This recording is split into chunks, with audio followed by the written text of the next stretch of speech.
Hey there guys, welcome back to my channel. Today I'm going to be taking a closer look at this awesome Crayola hanging planters. They're miniature planters that you can make on your own. I got this for an outlet warehouse for about $1, which I think is a great price. You can definitely buy it at Amazon for less than $10. I think it may be at Walmart too. You can see it comes with 3 planters, some thread, and some acrylic paint, as well as 3 bags of air dry clay and an instruction manual. So here I'm just opening the first bag. I was kind of worried that it was going to be dried out or something like that because I didn't know how old this kit was. But to my surprise, it was pretty wet. The only thing was, of course, that this was going to be hard. So you definitely had to make the clay softer so you can maneuver it to the shape that you wanted it.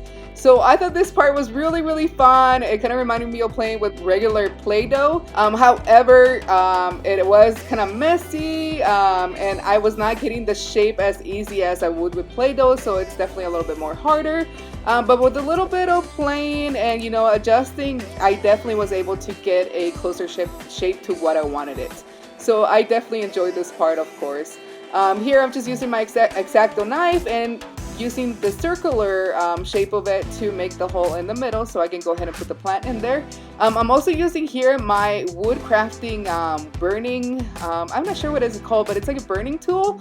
And the only reason why I'm using this is because it comes with a whole bunch of little fun shapes like little hearts, little stars.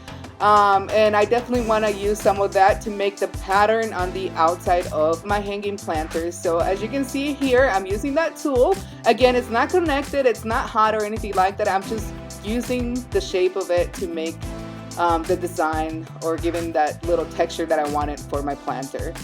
It was a little bit hard because as you can see here, the shape was kind of undoing itself. So I definitely had to go back and forth and rolling it to make sure that I got the rounded shape that I wanted.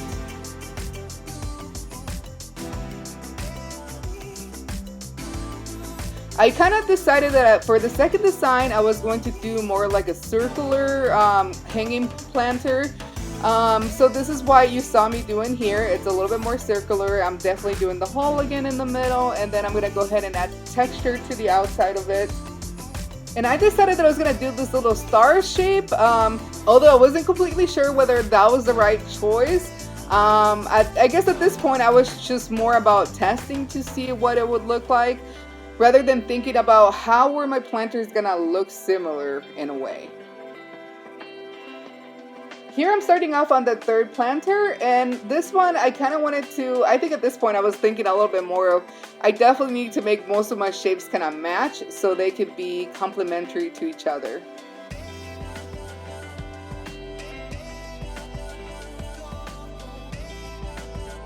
And some of the things I had around my desk is this corkscrew, and I definitely wanted to use it for the pattern.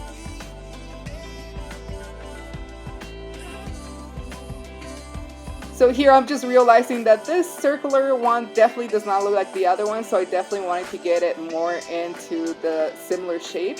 As you can see, both of the shapes on the taller ones are not the same. One is more like a little curvy, and I just wanted to make sure that all of them somewhat matched. So another thing that I messed up on this one was that I could definitely have used some water to give it a better texture on the outside, because it was a little bit dry, so it was drying out from trying to do so many things with it. I didn't realize until later that that's something that I could have done, like added more water to it, so then that way it would have a way better shape than it did here. And of course I'm using the same items to give it more of that same shape that the other planters have, so again this one can match a little bit better with that.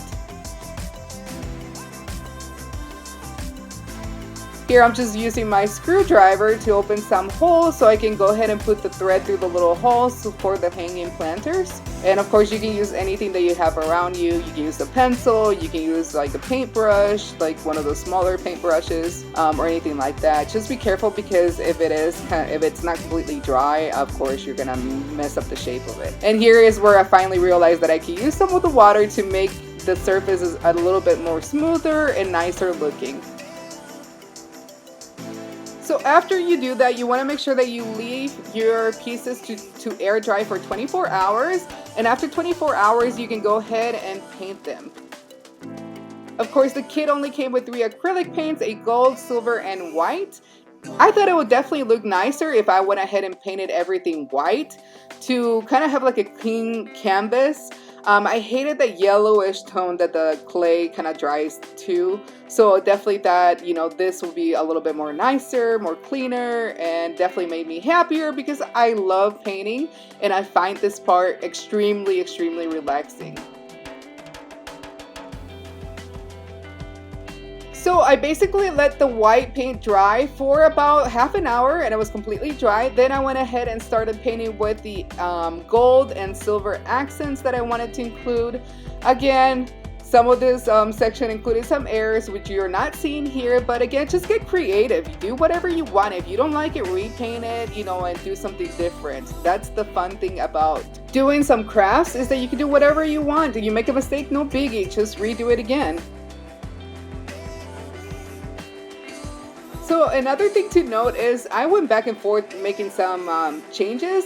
This planter actually I had painted gold. I really did not like it, so I painted it silver, and then I added the white accents in the bottom of it, which I thought was way better. I also went ahead and painted the top little designs to it. And then lastly, after everything dries, you want to go ahead and put your thread on. And again, you could use the thread that comes included in the kit, or maybe use something a little bit more colorful, more fun, something else that you might like. But again, I love this kit because I think everything that you need is included with it. And for $1, you definitely cannot beat the price. Even for under $10, I think it's a really, really great price. And what I'll do is I'll include some of the links of where you can purchase this kit in the description box of this video, just in case you want to check it out. So lastly, after you're done putting your thread through this planter, you want to make sure you do the same thing for the other planters. These planters are definitely great for 1/6 scale, so they're perfect for your Barbies, your 16-inch dolls, 11-inch, etc. You get the idea. Okay guys, so if you guys enjoyed this video, be sure to give it a big thumbs up, be sure to like, subscribe, and hit the notification bell, and I will see you guys next time. Adios!